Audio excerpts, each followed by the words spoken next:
Hello. जी। हम्म।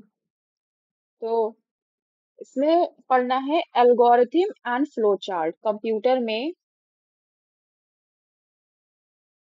ये है आपका एल्गोरिथम एंड फ्लो चार्ट। हम्म। तो एल्गोरिथम क्या है? ग्रुप ऑफ मैनी रूल्स कह सकते हैं कि बहुत सारे किसी भी स्टेप को करने के लिए, किसी भी प्रॉब्लम को सॉल्व करने के लिए हम जो मेथड अप्लाई करते हैं, तो उन ग्रुप ऑफ मेथड को एल्गोरिथम कह सकते हैं। ठीक है। To solve any problem on a computer, we need to analyze and understand the nature of the problem. We plan the input and apply the required method step by step to get the desired result. This step by step procedure to solve any logical and mathematical problem is called an algorithm. ठीक है।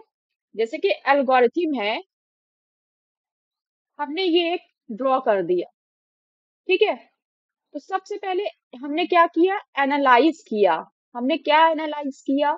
हमने ये analyse किया कि हमने जो draw किया है वो क्या है? रॉन्ग है, गलती से हो गया या जानबूझ के हो गया, रॉन्ग है, ये नहीं होना चाहिए। ठीक है। फिर हमने इसको अंडरस्टैंड भी किया कि अच्छा ये प्रॉब्लम है, लेकिन इस प्रॉब्लम को हम सॉल्व कैसे कर सकते हैं?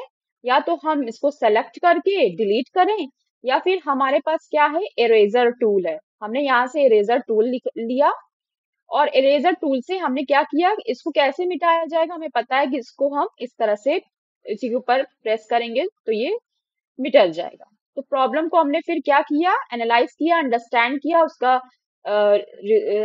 टूल्स निकाला कि क्या प्रॉब्लम टूल है, और फिर क्या किया? प्रॉब्लम को सॉल्व कर लिया। तो इसमें यही सारे प्रोसेस आएंगे। जैसे कि बुक में दिया है process of brushing the teeth.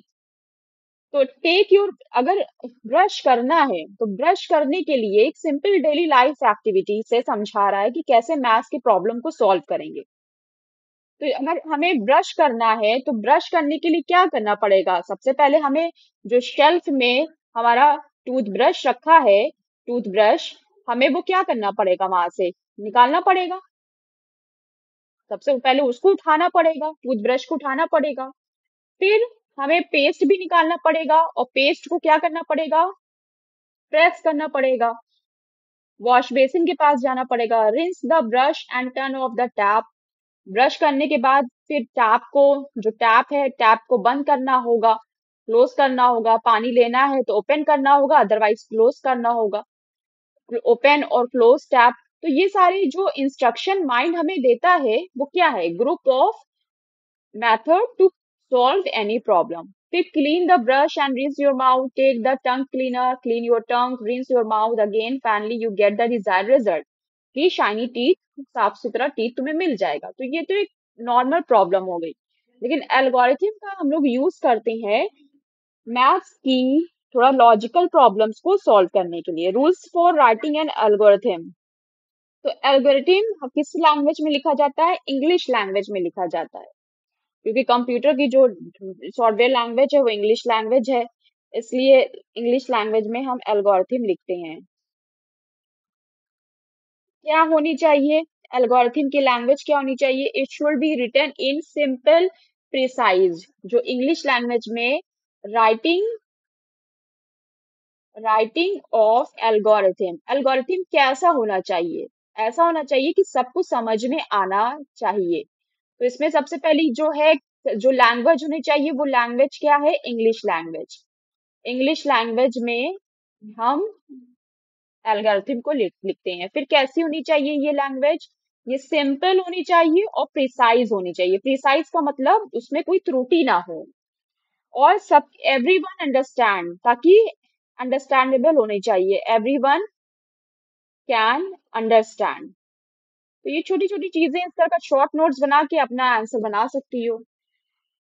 And input is required to write an algorithm. Algorithm का मकसद क्या है? एल्गोरिथम में हमको एक इनपुट होना चाहिए टू क्या होना चाहिए, इनपुट रिक्वायरमेंट ऑफ इनपुट, कि हम कोई इनपुट देंगे, जैसे कि 2 + 3 5 होता है, तो 2 + 3 क्या है, ये इनपुट है। रिक्वायरमेंट ऑफ इनपुट, इनपुट की रिक्वायरमेंट होनी चाहिए। फॉर एग्जाम्पल कि अगर हमें 2 + 3 देना है, इसका रिजल्ट आएगा 5, तो 2 और 3 को क्या करें कि 5 आ जाए, तो इनको ऐड करो, तो ये जो कहलाएगा वो इनपुट कहलाएगा, जिससे हमें रिजल्ट मिलेगा, आंसर मिलेगा।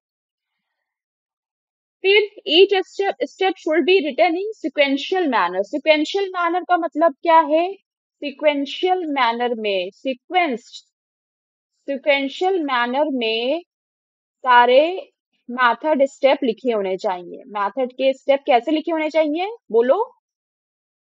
सीक्वेंस मेथड में। सीक्वेंशियल मैथड में लिखा होना चाहिए। सीक्वेंशियल मैथड क्या है, जैसे कि अभी ऊपर हम ब्रश टीप कर रहे थे, तो उसमें सबसे पहले जाके टंग क्लीनर नहीं उठा लेंगे, या सबसे पहले जाके टैप को ओपन नहीं कर लेंगे। पहले क्या करेंगे, हम वॉशरूम में बेसिन के पास जाएंगे और टूथ ब्रश लेंगे, टूथपेस्ट लेंगे, उस पर धोएंगे, उसको पहले रिंस करेंगे, फिर लगाएंगे, फिर ब्रश करेंगे। तो एक स्टेप बाय स्टेप है, ठीक है। पहले ही तौलिए से मुंह नहीं पोंछ पोंछ लेंगे, पहले हम एक स्टेप को फॉलो करेंगे। तो जैसे जैसे स्टेप को फॉलो करेंगे, वैसे वैसे सिक्वेंशियल मैनर में मेथड लिखा होना चाहिए।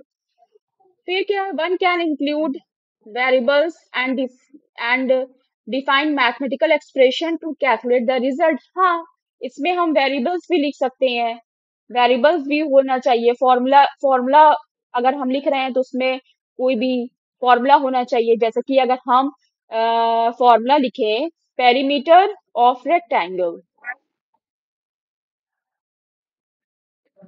कि भाई पेरीमीटर ऑफ रेक्टेंगल निकालने के लिए हमें एक फॉर्मूला लिखना होगा ना। एल क्या होता है, perimeter of rectangle, 2l + b। तो L bracket plus L B plus B. Variables हो जाएंगे, L + B किसी भी रेक्टेंगल के लिए वेरिएबल्स हो जाएंगे। या हम कोई क्वाड्रेटिक इक्वेशन सॉल्व कर रहे हैं, 2x² + 3, तो इसमें ये वेरिएबल्स हो जाएंगे, ये कांस्टेंट टर्म्स हो जाएंगे।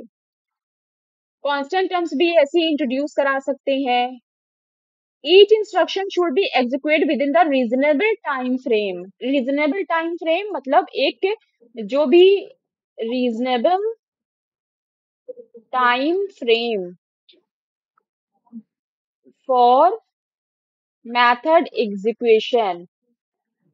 मैथड को पूरा होने के लिए एक टाइम होना चाहिए कि इतने सेकंड में ये कैलकुलेट कर लेगा, ये 3 सेकंड में L + B कर लेगा, और फिर चौथे और पांचवें सेकंड में 2 से मल्टीप्लाई कर देगा LB को। टाइम नहीं लगना चाहिए, रीजनेबल टाइम के लिए होना चाहिए। To ensure that algorithm produce the expected output, it should be checked using sample values। और फिर जो हम एल्गोरिथम बना रहे हैं उसको चेक करना चाहिए by using sample values, by using sample values। Algorithm को चेक करना चाहिए by using sample values. Sample values जैसे कि अगर हम लेंथ यहाँ पे आपको 2 ले लें और ब्रेथ आपकी 1 यूनिट ले लें, तो 2 + 1 3, 3 2 6, तो आंसर 6 आना चाहिए। तो इस तरह की वेरियस वैल्यूज के लिए हम अपने एल्गोरिथम को, अपने फंक्शन को चेक कर सकते हैं। अब क्वेश्चन कैसे आएंगे, क्वेश्चन एग्जाम में इंपॉर्टेंट है कि क्वेश्चन कैसे आएंगे। तो क्वेश्चन ऐसे आएंगे, क्वेश्चन इंपॉर्टेंट क्वेश्चंस लिख लो जिसकी तैयारी करना है। जैसे कि इंपॉर्टेंट क्वेश्चंस में आएंगे कि राइट द एल्गोरिथम फॉर, किसके किसके लिए आ सकते हैं। पहला, pack your school bag pack your school bag. तो स्कूल बैग पैक करने के लिए तुम क्या करोगी, हाँ, मेकिंग या कुकिंग, कुकिंग कह दो, या preparing, cooking Maggi, pasta, chowmein, कुछ भी, कुकिंग मैगी। या हम कह सकते हैं कि मैगी की जगह हम यीपी इस्तेमाल कर लें, क्योंकि इंडियन प्रोडक्ट, चलो यीपी, मैगी नहीं, जो प्रोडक्ट फिलिस्तीन को सपोर्ट कर रहा है वो नहीं प्रोडक्ट, ठीक है। और क्या आ सकता है, टू कैलकुलेट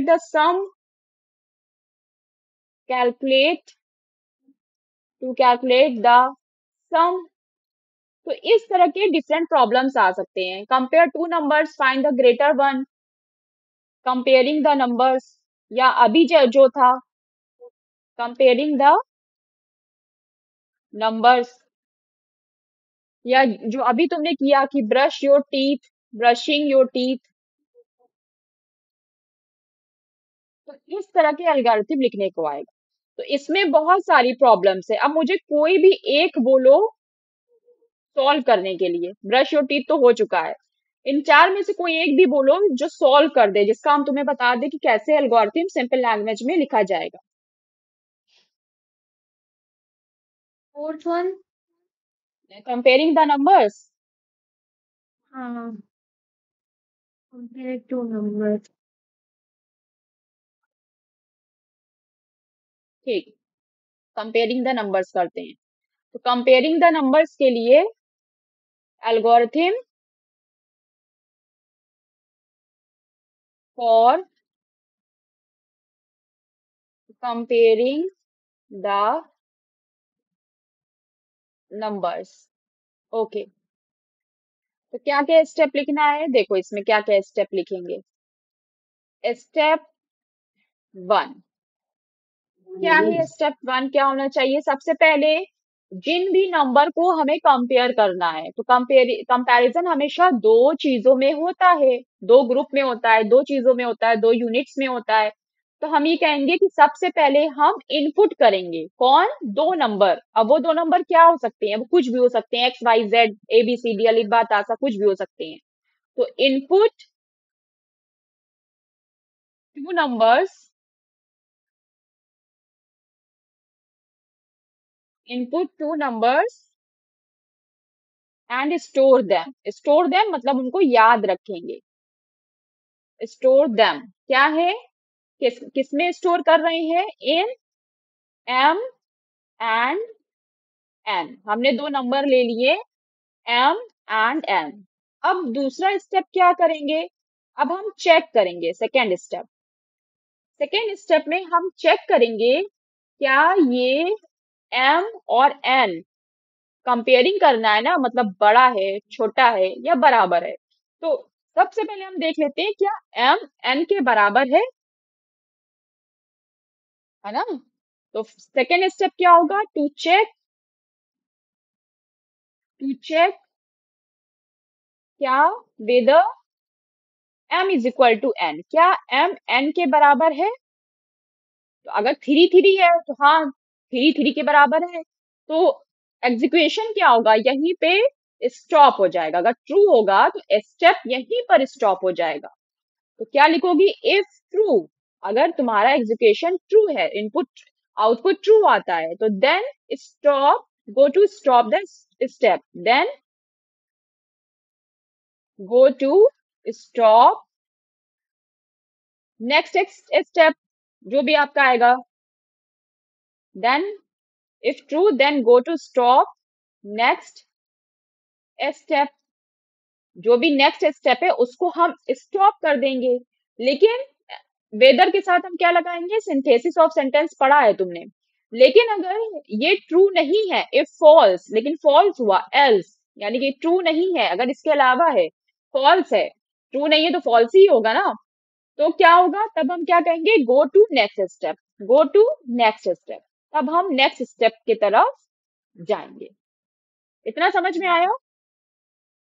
हाँ। यहाँ पे चेक होगा, यहाँ पे एम एन दोनों बराबर है। अगर नहीं है, सपोज किया हमने कि बराबर नहीं है, तो अब हम कहाँ बढ़ गए? अब हम बढ़ गए स्टेप थ्री की तरफ। ठीक है, तो स्टेप थ्री में क्या प्रिंट होगा कि बोथ द नम, या तो बराबर होंगे, तो स्टेप थ्री क्या हो जाएगा कि बोथ प्रिंट, या तो प्रिंट कर दो कि बोथ द नंबर्स, आउटपुट दे दो both the numbers are equal, दोनों नंबर क्या है? इक्वल है। ये प्रिंट दे दो और क्या कर दो? एंड स्टॉप, जो भी तुम्हारा एग्जीक्यूशन है उसको स्टॉप कर दो। लेकिन अगर ऐसा नहीं है तो क्या होगा? हम स्टेप फोर, नेक्स्ट स्टेप की तरफ चले जाएंगे, फोर्थ की तरफ चले जाएंगे, स्टेप फोर हो जाएगा। तो स्टेप फोर में हम क्या देखेंगे कि फिर से हम कंपेयर करेंगे ए एंड बी को। तो इक्वल के मामले में तो कंपेयर कर चुके हैं कि इक्वल नहीं है। कंपेयर m and n, फिर कंपेयर करेंगे m and n को। अब अगर m बड़ा होता है n से, तो फिर हम नेक्स्ट स्टेप पे जाएंगे और वहां पे क्या लिख देंगे कि हाँ n बड़ा है। लेकिन वहां पे अगर n बड़ा नहीं होगा, फिर इसी को लिखेंगे कि if compare m and n, if m is greater than n, अगर m n से बड़ा है तो क्या होगा, गो टू नेक्स्ट स्टेप। क्या है नेक्स्ट स्टेप, जिसमें आपको प्रिंट मिलेगा। गो टू नेक्स्ट स्टेप, और अगर नेक्स्ट स्टेप और else go to very next step. Very next step क्या हो जाएगा, यानी कि 4 के बाद कौन सा स्टेप आएगा, स्टेप 5। और अगर सही नहीं है, m बड़ा नहीं है, तो वेरी नेक्स्ट स्टेप क्या हो जाएगा, स्टेप 6, जो कि 5 के बाद आएगा। तो स्टेप 5 में क्या लिखेंगे, स्टेप 5 में प्रिंट कराएंगे कि प्रिंट करो क्या बड़ा है, m बड़ा है, m इज ग्रेटर देन। तो क्या होगा, m is greater then n, और क्या हो जाएगा, एंड स्टॉप। लेकिन अगर m बड़ा नहीं है, तो फिर हम कहाँ जाएंगे, स्टेप 6 में जाएंगे, और वहां क्या प्रिंट करवाएंगे या वहां क्या एग्जीक्यूट कराएंगे कि कौन बड़ा है।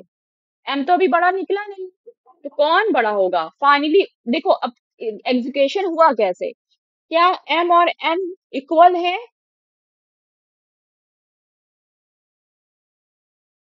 Hello, okay. क्या m और n इक्वल है, मैंने पूछा क्या अभी जो एग्जीक्यूशन किया मैं नहीं। पूछ रही हूँ, उससे क्या पता चला, क्या m और n इक्वल है। नहीं। तभी हम आगे स्टेप में गए, क्या m is greater then n है,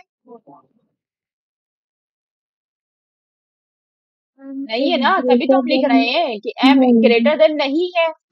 तभी तो हम स्टेप 6 डाल रहे हैं ना, as go to very next step. तो स्टेप 6 में क्या होगा, स्टेप 6 में फाइनली हमको आंसर क्या मिलेगा, फाइनली हमको आंसर ये मिल जाएगा कि ना बराबर है ना m बड़ा है, तो क्या होगा, n is greater then m। Finally क्या हो जाएगा, n is greater then m, and stop,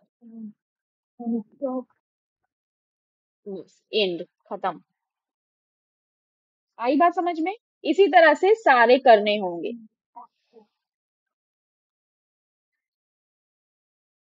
ठीक। तो क्वेश्चंस इस तरह से आएंगे, ये नोट करो, उसके आंसर ये हो जाएंगे, इस तरह से लिखना होगा। फिर अब आता है characteristics of N algorithm. Algorithm में क्या क्या कैसे पहचानेंगे कि ये एल्गोरिथम है। कैरेक्टरिस्टिक्स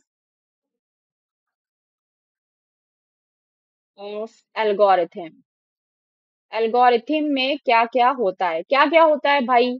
तो जो भी इनपुट करते हैं क्या होता है, इनपुट होता है। इनपुट क्या, जो भी वैल्यूज और चीजें हम बताएंगे, सोर्सेस, वो क्या हो जाएगा, इनपुट हो जाएगा, ठीक है। फिर क्या होता है, इसमें जनरलिटी होती है। Algorithm works on a set of inputs, जैसे कि बुक में जो भी लिखा है उसी को हम लिख रहे हैं कि जनरलिटी। जनरलिटी का मतलब क्या होता है, जनरलिटी का मतलब होता है ग्रुप्स ऑफ इनपुट। एल्गोरिथम कहाँ किस पे वर्क करता है, algorithm works on a groups of input या set of inputs, works on set of inputs, set of inputs पे काम करता है। फिर आता है डिफाइनिटीज, डिफाइनिटीज यानी कि जो भी वैल्यूज हम ले रहे हैं उसको हम डिफाइन करें कि पैरामीटर अगर 2l प्लस बी है, तो l प्लस बी क्या होता है। Each instruction about should be written in a simple and precise manner so that everyone can understand it। तो यानी कि वही चीज की डिफाइननेस, डिफाइनफुल होना चाहिए। डिफाइनिटनेस जिसे कहते हैं, अंडरस्टैंड, डिफाइनिटनेस। फिर यूनिकनेस होनी चाहिए, ऐसा नहीं होना चाहिए दो एल्गोरिथम सेम नहीं हो सकते, अगर दोनों सेम हो जाएंगे तो दोनों का आउटपुट भी सेम आएगा। तो क्या होनी चाहिए, यूनिकनेस होनी चाहिए। ठीक है। ऐड वाला, सम वाला एल्गोरिथम मल्टीप्लाई के एल्गोरिथम से हमेशा डिफरेंट होना चाहिए, नहीं तो दोनों सेम देंगे। फिर फाइनाइटनेस, ऐसा कोई चीज नहीं लिखना देना चाहिए जो इनफाइनाइट हो, जैसे कि हम टू, जैसे कि हम 4 से डिवाइड कर सकते हैं 2 को, ये ठीक है, आउटपुट आपका कुछ भी मिलेगा, ए मिल सकता है। लेकिन वी कैन नॉट डू, क्या नहीं होना, ये हो सकता है लेकिन क्या नहीं हो सकता है कि हम 0 से डिवाइड नहीं कर सकते हैं 1 को या किसी भी नंबर को, ये नहीं हो सकता है, नॉट डन। क्यों? क्योंकि ये क्या हो जाएगा, ये इनफाइनाइट प्रॉब्लम्स हो जाएंगे, तो ऐसी प्रॉब्लम्स नहीं होनी चाहिए जो फाइनाइट ना हो। और फिर आखिरी में क्या, हमको उसका आउटपुट जरूर मिलना चाहिए। जैसे कि स्कूल बैग पैक करने का एक स्टेप है, तो स्कूल बैग पैक करने का इनपुट क्या होगा, तो सबसे पहले इनपुट यही होगा कि हम कॉपीज और बैग्स उठाएंगे, और उसका आउटपुट क्या मिलेगा, आउटपुट दोनों का क्या बैग मिलेगा, सेट हो जाएगा। बैग सेट हो जाएगा। ठीक। बैग तो सेट हो जाएगा। कंप्यूटर में एल्गोरिथम के, सॉफ्टवेयर में एल्गोरिथम लिखने के लिए हमको फ्लो चार्ट पढ़ने की जरूरत पड़ती है। तो इस तरह से जैसे आप अभी तक लिख रहे हैं, वो फ्लो चार्ट नहीं लिखा जाता है, मतलब वैसे नहीं, बिल्कुल सिंपल नहीं लिखा जाता है, बल्कि कैसे लिखा जाता है, कुछ फ्लो चार्ट है जिनकी यूनिकनेस है, जिनकी कोई मीनिंग है, कि इनपुट के जगह यही इस्तेमाल होगा, आउटपुट के जगह यही इस्तेमाल होगा, कब क्या इस्तेमाल होगा, ऑप्शंस के लिए ये इस्तेमाल होगा। तो उनका एक तरीका है एल्गोरिथम सॉफ्टवेयर में, कंप्यूटर में लिखने के लिए, कंप्यूटर के एल्गोरिथम को लिखने के लिए। तो वो, ये बहुत इंपॉर्टेंट है। मैम एल्गोरिथम दे देंगी और पूछेंगी कि ये किसके काम आता है, इसका नाम बताओ और ये किसके काम आता है। तो वेरियस एल्गोरिथम, बहुत सारे एल्गोरिथम है, क्या क्या है वो देखते हैं। जैसे कि एक होता है,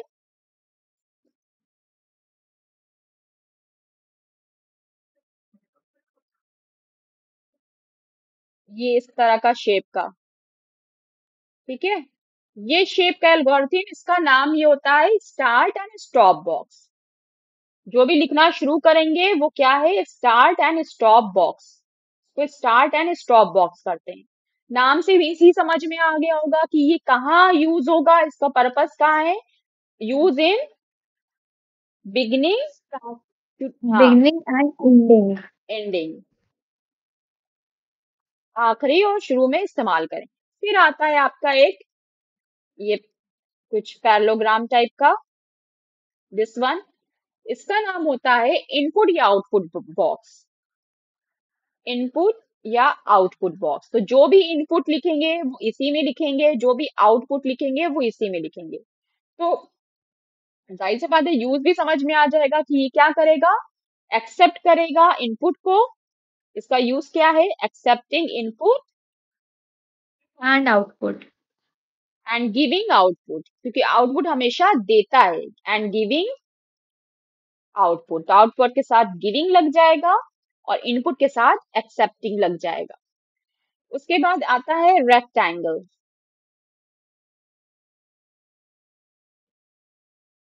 दिस वन, ये होता है आपका प्रोसेसिंग बॉक्स। Processing box. मतलब जो भी इनपुट दिया है, जो भी फॉर्मूला बनाया है, वो क्या करेगा, इसमें आपकी पूरी प्रोसेसिंग होगी कि कैसे आपको प्रोसेस को एग्जीक्यूट करना है, जो भी इंस्ट्रक्शन और कैलकुलेशंस देना है वो यहाँ पे प्रोसेस्ड होगा इस बॉक्स में, कि प्लस कराना है कि मल्टीप्लाई कराना है, सब्ट्रैक्शन कराना है, पहले प्लस कराना, डिमास कराना है, डिमास डिवाइड कराना, मल्टीप्लाई कराना, एडिशन कराना है। तो यहाँ पे क्या होगा, processing interest in writing, processing क्या, instruction and calculation, instruction and calculation, calculation. Calculation की प्रोसेसिंग होगी कि कैसे कैसे सॉल्व करना है। फिर आता है ये आपका रोम्बस,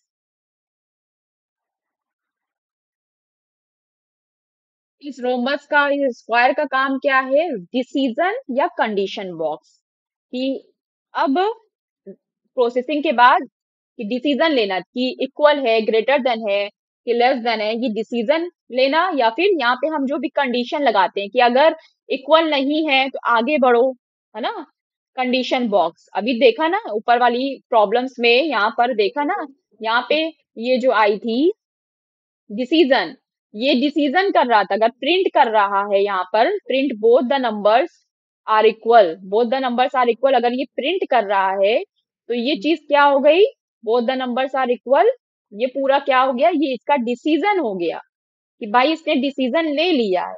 लेकिन if M is greater than, go to the next next step, तो स्टेप 5 इसका क्या हो गया? जैसे ही ये स्टेप 5 पे आया, ये इसकी क्या हो गई? कंडीशंस हो गई। कि इसने कंडीशन रखा कि अगर छोटा है तो फिर स्टेप 5 पे चला जाएगा, नेक्स्ट स्टेप 5 पे चला जाएगा, इसकी कंडीशन हो जाएगी। तो कंडीशन बॉक्स होता है,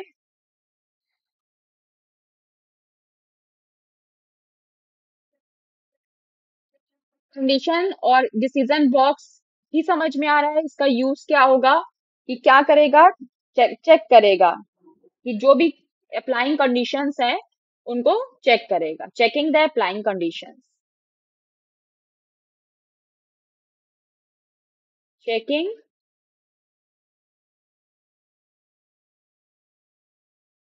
अप्लाई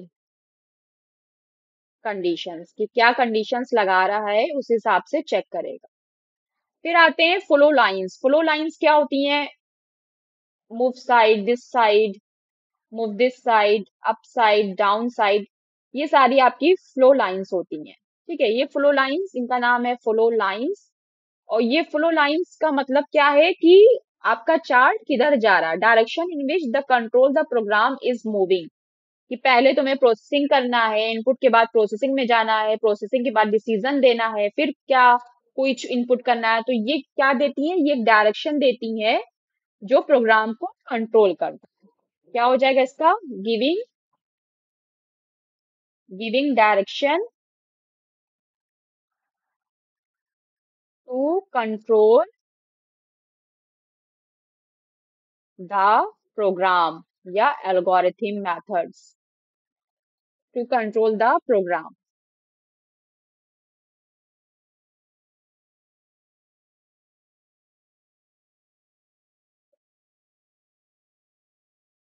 और फिर लास्टली क्या होता है? ये सर्कल होता है, और ये कुछ इस तरह का शेप होता है,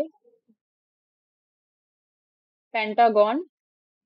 ठीक है, 1 2 3 4 5, 1 2 3 4 5 पेंटागन ये शेप होता है। इसे कहते हैं कनेक्टर्स। क्या कहते हैं इसे? Connectors. इनका काम क्या होता है? कि फ्लो चार्ट में एक पार्ट को दूसरे पार्ट से कनेक्ट करने के लिए बनाया जाता है। ठीक है, use to connect different One parts, part to another. Different parts of flow chart. अब अभी तो सिर्फ ऑफ फ्लो चार्ट, अभी तो सिर्फ इतना समझ में आया कि कैरेक्टरिस्टिक्स क्या है। अगर तुम्हें कोई इस तरह का एल्गोरिथम दिखाई दे जिसमें आपका कुछ इस तरह का बना है, यहाँ से शुरू है, फिर इसमें ऐसे कुछ, ऐसे है कुछ, ऐसे है, इस तरह का कुछ बना रहे, तो उसको क्या कहोगी? उसको फ्लो चार्ट कहोगी, वो फ्लो चार्ट होगा। लेकिन अभी फ्लो चार्ट को कैसे एप्लीकेबल करना है, कैसे लिखना है, टेक्स्ट, क्या फीचर्स होते हैं फ्लो चार्ट के, वो जानेंगे।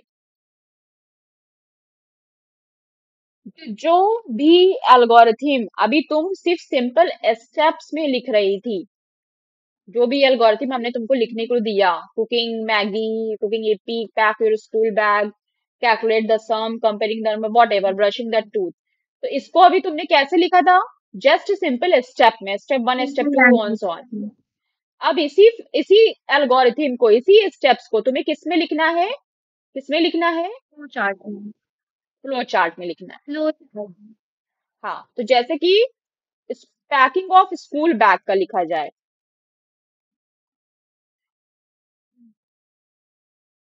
Packing of school bag, packing of school bag का लिखें तो किससे स्टार्ट करेंगे? पैकिंग ऑफ स्कूल बैग में सबसे पहले स्टार्ट, स्टार्ट का क्या था? Just a minute. Step one था यहाँ पे बना है पैकिंग ऑफ स्कूल बैग कर रहे हैं। एक मिनट, इसको और ऊपर से लिख देते हैं ताकि लिखने की जगह रहे।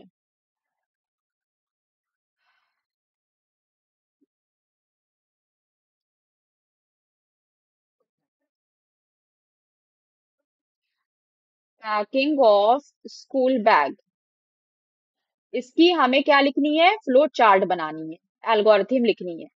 तो कैसे लिखेंगे? सबसे पहले क्या करेंगे? ये वाला बॉक्स इस्तेमाल करेंगे, स्टार्ट एंड स्टॉप बॉक्स। ठीक है, सबसे पहले क्या इस्तेमाल करेंगे? स्टार्ट लिखने के लिए क्या करेंगे? स्टार्ट। तो सबसे पहले आप एक ऐसे बनाओगी और उसके अंदर क्या लिख दोगी? स्टार्ट, कि तुमने क्या किया है? स्टार्ट कर दिया है। उसके बाद फ्लो लाइंस का यूज करोगी। फ्लो लाइंस तुम्हारी नीचे अगर जा रही है, ऊपर जा रही है, जहां भी जा रही है, जिस तरफ भी तुम्हें लिखना है वो फ्लो लाइंस लगाओगी। ठीक है, फिर फ्लो लाइंस बनाने के बाद क्या करोगी? तुम्हें इनपुट देना होगा ना, इनपुट दिस वन। इनपुट किस बॉक्स से देते हैं? पैरेललोग्राम से। पैरेललोग्राम से। पैरेललोग्राम वाले बॉक्स से देते हैं इनपुट। तो इस वाले बॉक्स से हम क्या देंगे? इनपुट देंगे। तो बैग स्कूल पैक करने के लिए इनपुट क्या होना चाहिए? फर्स्ट ओपन द बैग, हाँ, यही सारी चीजें लिखेंगे। then take out all the copies, arrange एक the minute, copies according to timetable, then put the books and copies inside the bag, close the bag, then bag is ready. Take bag copies, ये सारी चीजें इसकी क्या हो जाएंगी? Bag copies, bag में copies रखना है बस। ठीक है, pencil eraser box, stationery box, जो भी तुम्हें रखना है, स्टेशनरी बॉक्स। ठीक है, ये तुमने क्या लिया? ये इनपुट हो गया। अब इस इनपुट के बाद हम प्रोसेसिंग करेंगे कि क्या करना है। वो कॉपीज को उठाकर बैग के अंदर सेट करना है। तो सेट, तो अब फ्लो लाइन चार्ट बनेगा और एक हम इसमें, इस वाले में रेक्टेंगल में लिखेंगे। क्या लिखेंगे इसमें? प्रोसेसिंग कैसे होगी कि take the take the things, है ना, जो भी थिंग्स हैं, कॉपीज हैं, स्टेशनरी है, one by one and put inside in the bag. ठीक, बुक्स के अंदर रखेंगे। फिर और भी तुम्हें इंस्ट्रक्शन देना है, प्रोसेसिंग देना है, तो और इंस्ट्रक्शन प्रोसेसिंग दे दो। क्या रखेंगे? पेंसिल बॉक्स भी रखेंगे, है ना। कुछ और इंस्ट्रक्शन देना है और भी दे दो। बुक्स के ऊपर put the put the books books above the copies, है ना, above द कॉपीज। कैसे अपना बैग सेट करना चाहती हूँ? बहुत सारे प्रोसेसिंग इंस्ट्रक्शन, इंस्ट्रक्शन तो बहुत सारे हो सकते हैं ना, उस तरह से बहुत सारे इंस्ट्रक्शन हम दे देंगे। तो अभी यहाँ हमारे दूसरे पेज में जगह नहीं है, तो हम अब कहाँ जा रहे हैं? हम अब इधर जा रहे हैं, इधर से इधर जा रहे हैं। ठीक है, इधर आ गए। तो और भी इंस्ट्रक्शन देना है तो और भी इंस्ट्रक्शन दे दें। ये सारी कंडीशन हो जाएंगी। फिर लास्टली क्या करोगी? Close the chain, close the, Close the bag. हाँ, क्लोज द बैग, बैग को क्लोज करोगी। और जब ये सारी क्लोज हो गया, फिर यहाँ पे डिसीजन तो कुछ लेना नहीं है। हाँ, डिसीजन मेकिंग क्या हो सकती थी? हम डिसीजन मेकिंग बना सकते थे। हम क्या कर सकते थे? एक मिनट, हम ये कर सकते थे, डिसीजन मेकिंग भी बनाते हैं इसी में। हम यहाँ से इसको मिटा देते हैं। यहाँ पे एक तो डिसीजन मेकिंग बनाओ। डिसीजन मेकिंग वाला कैसे बनाओ? कंडीशन बॉक्स की चेक द टाइम टेबल। सारी बुक्स नहीं रखनी है।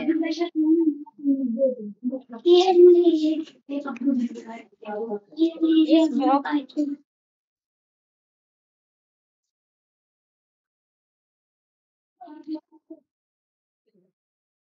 इस बॉक्स में क्या कर सकती हो कि decision making, check the time tables, check time table, time table check कर सकती हो for maths book, for maths book, कि मैथ्स बुक रखना है कि नहीं रखना है। उसके लिए तुम कंडीशन लगा सकती हो कि अगर यस और नो ये हो जाएगा, उसके बाद फिर क्या होगा, फिर प्रोसेसिंग होगी, है ना। फिर प्रोसेसिंग में क्या निकलेगा, yes, yes take maths book, math book भी, मैथ बुक भी रखना। ये सारे इंस्ट्रक्शंस हो गए। और फिर लास्टली क्या हो जाएगा, close the bag, close the bag, bag pack हो गया। लेकिन अभी बचा है, अभी क्या बचा है, आउटपुट बचा है। आउटपुट किस बॉक्स में लिखते हैं, पैरेललोग्राम बॉक्स में। आउटपुट किस बॉक्स में लिखते हैं, Parallelogram. Parallelogram Parallelogram box. box. तो क्या है, पैरेललोग्राम बनाएंगे एक तो, उसमें क्या लिखेंगे कि आउटपुट, आउटपुट हमें क्या मिलेगा, bag is ready, Bag bag is ready. Packed, या लिख दो bag is packed, bag packed, bag क्या हो जाएगा, पैक्ड हो जाएगा। और उसके बाद क्या करोगी, स्टॉप। तो स्टॉप के लिए क्या बनाते हैं, ये ये और normal स्टॉप। oval type. तो ये है फ्लो चार्ट।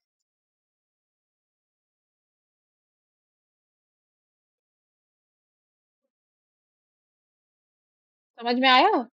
अब इसमें क्वेश्चंस कैसे पूछे जाएंगे, इसमें क्वेश्चंस में तुम्हें यही करना है। इसके क्वेश्चंस के लिए एक तो फ्लो चार्ट समझना है, बहुत सारे फ्लो चार्ट बनाने हैं। जो इंपॉर्टेंट क्वेश्चंस आ सकते हैं वो कैसे आ सकते हैं वो देख लो। Important questions to draw flow chart, flow chart बनाने के लिए क्या क्या क्वेश्चंस आ सकते हैं ये देख लो। क्वेश्चन आ सकता है कि to give money to shopkeeper, या ऐसा नहीं, इसको लिखो, बहुत छोटा सा हो जाएगा ये। To purchase, to purchase a pen, कोई भी पेन खरीदना है, a pen from shop, shop से जाकर पेन खरीदना है, इसका फ्लो चार्ट बनाओ, इसका फ्लो चार्ट बनाओ। या फिर और क्या कर सकती हो, और क्या हो सकता है, अ, To make नहीं, बस पकड़ने को क्या कहेंगे, लिख दो इसमें, grab the school bus, school bus from its point, मतलब हर पॉइंट होता है ना, स्कूल जंक्शन होता है ना, वहां से स्कूल बस पकड़ना है, या जंक्शन पे स्टेशन पे जाके ट्रेन पकड़ना है, ट्रेन लेना है, वो कर सकती हो।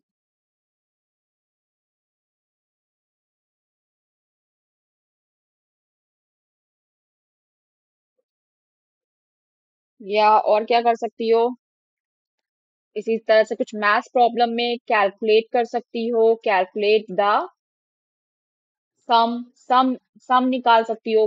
ए प्लस बी कोई नंबर ले लोगी, उसको प्लस करो, बताओ क्या आएगा। Calculate the, calculate the perimeter of rectangle, perimeter of rectangle, ठीक है। इस तरह से बहुत सारी मैथ्स प्रॉब्लम हो सकती है। कैलकुलेट द डिफरेंस या मल्टीप्लिकेशन या डिवीजन, तो सबको कैलकुलेट कर सकती हो। क्लियर। तो पेरीमीटर कैसे कैलकुलेट करोगी रेक्टेंगल का, सबसे पहले क्या बनाओगी, पेरीमीटर। अगर हम ये वाला बता दे तुमको chart पेरीमीटर box या एक, बनाएंगे. हाँ, करने के लिए क्या करोगी, इधर आ जाते हैं। तो सबसे पहले Again, क्या करोगी, एक स्टार्ट बॉक्स बनाओगी, ठीक है। स्टार्ट बॉक्स में स्टार्ट लिख दोगी। उसके बाद क्या बनाओगी कि तुम्हें इनपुट लिखना है, तो arrow इनपुट के लिए हम down, पैरेललोग्राम, हाँ, downward पैरेललोग्राम में arrow. हम जो भी है वो इनपुट, इनपुट लिखेंगे। इनपुट में हम क्या लिखेंगे कि पेरीमीटर, वो रेक्टेंगल की लेंथ लिखेंगे ना, लेंथ। इनपुट में क्या लिखोगी, length, take length L and breadth B. उसके बाद क्या करोगी, उसके बाद प्रोसेसिंग होगी ना, फिर फॉर्मूला लिखोगी ना।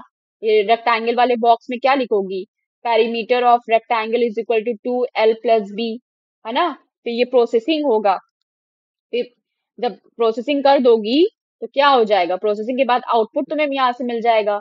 आउटपुट को किस में लिखोगी, प्रिंट, प्रिंट क्या प्रिंट करोगी, प्रिंट पेरीमीटर, पेरीमीटर को प्रिंट कर दोगी, बस मिल जाएगा। और फिर क्या करोगी, लास्टली स्टॉप कर दोगी, स्टॉप। ठीक, समझ में आया। जोड़ घटाना नहीं करने लगोगी वहां पे, वहां तुम ये सब नहीं करने लगोगी कि एल को प्लस किया बी में, फिर मल्टीप्लाई किया टू में, तो कंप्यूटर का काम है। एल्गोरिथम बनाया ही इसलिए जा रहा है ताकि कंप्यूटर तुम्हें हाँ। सॉल्व करके दे। ठीक है, तो ये सब तो बहुत सीधे सीधे और आसान आसान प्रॉब्लम है। Find the greatest number, compare the number, कौन सा नंबर ग्रेटेस्ट है, तो ये सारी चीजें आती हैं। जैसे कि एक क्वेश्चन है, ये करा सकते हैं।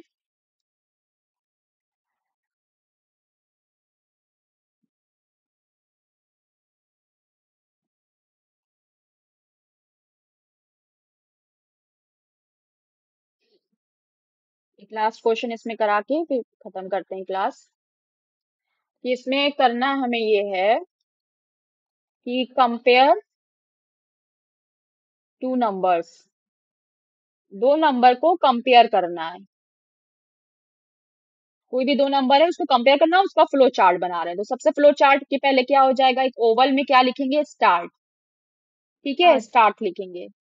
और फिर क्या करेंगे, इनपुट करेंगे। तो हार्ट इनपुट के लिए बनाएंगे। पैरेललोग्राम यूज होता है, तो इनपुट करने के लिए वो दो नंबर इनपुट करेंगे। Parallelogram should be correctly, parallelogram होना चाहिए।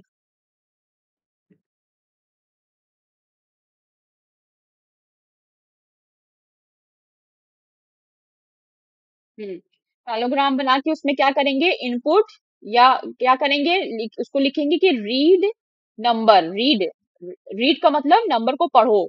कंप्यूटर की लिखने की एक लैंग्वेज होती है, रीड नंबर, नंबर दे देंगे उसको, जैसे कि एम एन माना था अभी हमने। दो नंबर, जस्ट जो स्टेप्स लिखा था कंपेयरिंग का, उसको हम फ्लो चार्ट में बना रहे हैं। याद है ना, अभी किया है ना हाँ, याद है। ये। फोर्थ वाला एग्जाम्पल किया हाँ, था। Algorithm of comparing the numbers, इसका जो स्टेप था, अब इसी स्टेप को पूरा हम किस में लिख रहे हैं, फ्लो चार्ट में लिख रहे हैं। तो देखो कैसे लिखा जाएगा। तो साथ में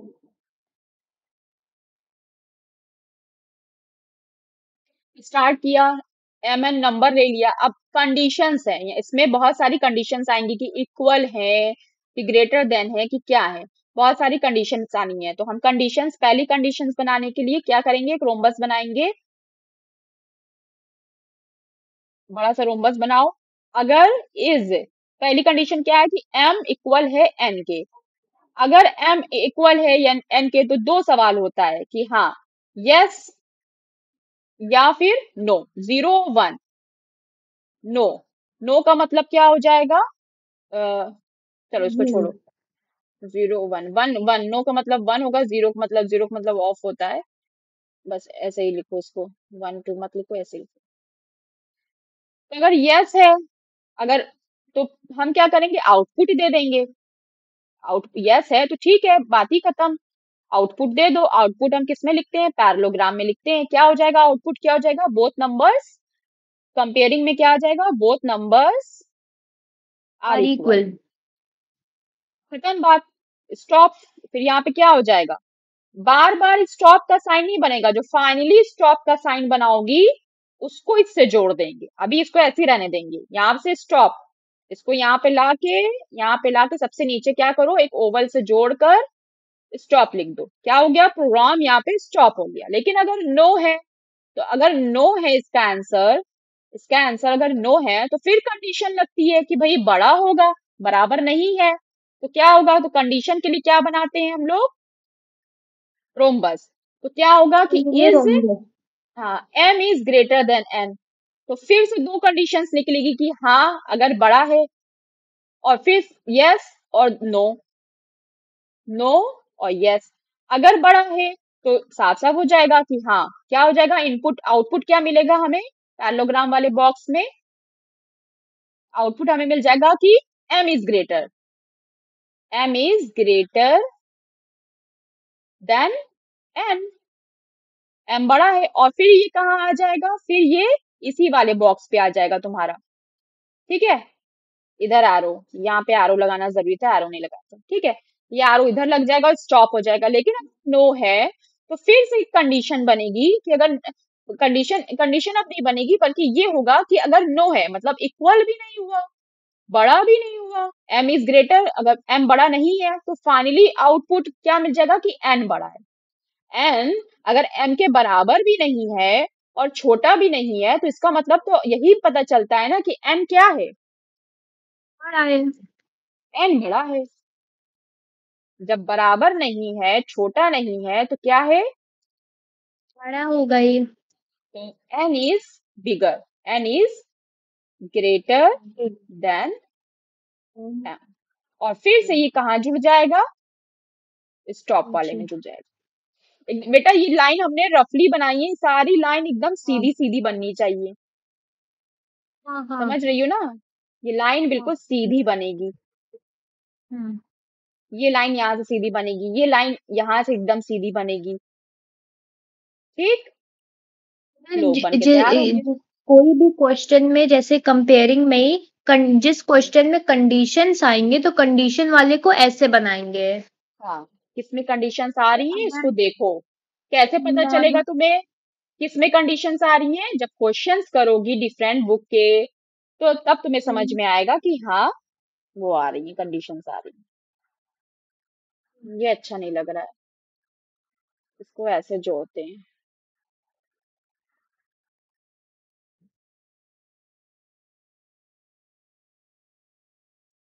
ठीक। ये बन गया। अब आगे इसमें एडवांटेजेस है, फ्लो चार्ट की एडवांटेज क्या होती है भाई, बहुत फायदा होता है कम्युनिकेशन बातचीत करने में, इफेक्टिव होता है एनालिसिस, प्रॉपर डॉक्यूमेंटेशन हो जाता है इसका, एफिशिएंट कोडिंग के लिए यूज किया जाता है, ठीक है। प्रोग्राम को मेंटेन करने के लिए स्टेप कितना लैंग्वेज में लिखेंगे, लेकिन हम लैंग्वेज में पढ़ने में प्रॉब्लम होती है, लेकिन अगर किसी ने अपने आंखों में ये फ्लो चार्ट बसा लिया तो उसको प्रॉब्लम सॉल्विंग समझ में आ गई, ठीक है। कॉम्प्लेक्स होता है, कॉम्प्लेक्स होता है, बहुत सारे ड्राफ्ट बनाने पड़ते हैं, ये सारी है। अब बुक में बहुत सारे क्वेश्चंस होंगे, तुम्हें उसी क्वेश्चंस पे प्रैक्टिस करनी है, और जो हमने क्वेश्चंस यहाँ दिए हैं उस पे प्रैक्टिस करनी है, और फिर जो नहीं आता है उसको पूछना है, ठीक। ठीक है।